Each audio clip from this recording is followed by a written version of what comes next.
কথা হচ্ছে আমার আর সাকিবের ভিতরে ওয়ান টু ওয়ান কথা হচ্ছে, এখানে জয়কে থার্ড পারসন। জয় কি নিজেকে নিষ্পাপ মনে করে আর আপনারা সবাই পাপী এরকম মনে করে? হ্যাঁ অবশ্যই মনে করে, সে তো নিষ্পাপ মনে করে, সে হচ্ছে নিষ্পাপ বাচ্চা, একেবারে শিশু, আর সবাই হচ্ছে পাপী। সমস্ত আর্টিস্টদের কিন্তু সে অপমান করে কথা বলে, কেন বলবে? তারপরে সবাই সে পরিমণিও তো কদিন আগে ইয়াস্টারডে মেবি বলে, ডে বিফোর ইয়াস্টারডে বলেছে যে সে আমার বাচ্চাকে নিয়েও কথা বলে, কেন বলবে? ঠিক না?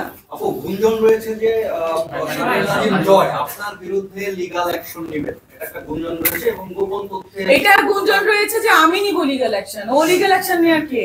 ও আমাকে অপমান করেছে, ও আমাকে বাজে বাজে কথা বলেছে, এটা তো আমার নেওয়া উচিত।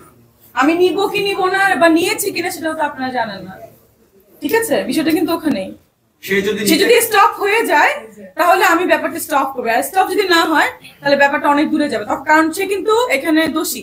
সে সবাইকে বাজে বাজে প্রশ্ন করেছে, আমাকেও করেছে।